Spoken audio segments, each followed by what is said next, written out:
Hi. We finally got to chapter 6, the chapter on social control and deviance. This is just about my favorite chapter. The idea of deviance is that it can be very, very serious, like breaking a mores, such as eating puppies.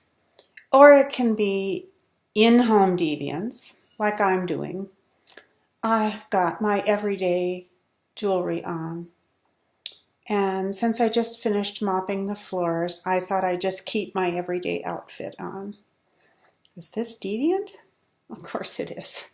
But I do own this stuff. And I bet I got your attention a little bit. And I'll bet that you're probably wondering a little bit about what is she going to do for chapter 7? And I'm thinking the same thing.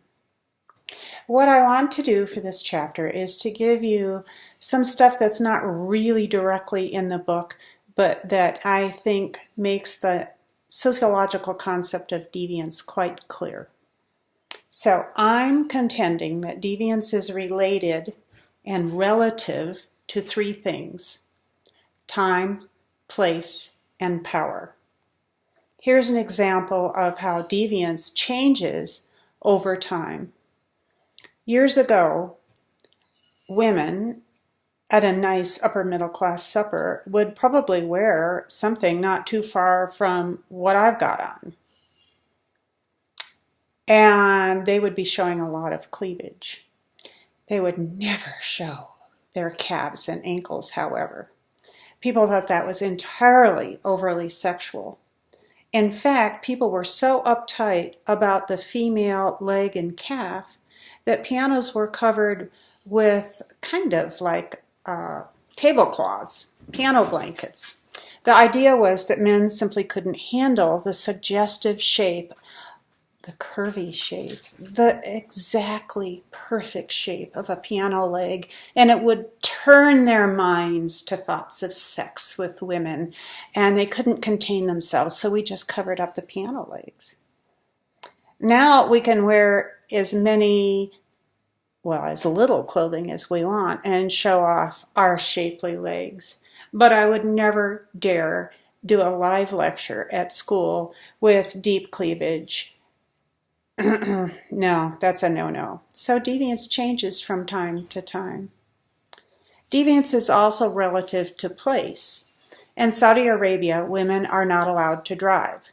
In the United States, women are allowed to drive. In Egypt, women have just barely won the right to vote.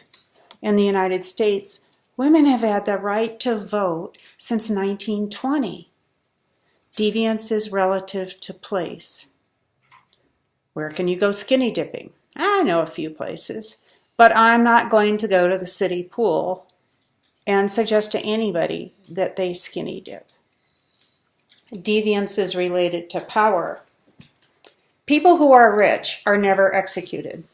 Really not ever in this country.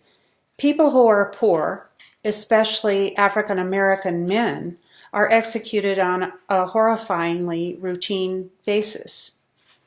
Powerful people get different kinds of punishments than people who are oppressed get. Money solves many problems. It also confers power. People with power have a wider range of acceptable behavior than poor people do. So there. Social control is about trying to prevent deviant behavior for the most part, especially criminal behavior. How do we prevent wholesale shoplifting at a store, I ask? It's not because of the fine or the arrest you might receive. It's because, what would Grandma think if she ever found out? Social control comes from internal pressures to have correct behavior. And a lot of that pressure comes from close friends and family, as well as the actual legal system. You're going to enjoy reading chapter on deviance. Enjoy, enjoy, enjoy. Best of luck.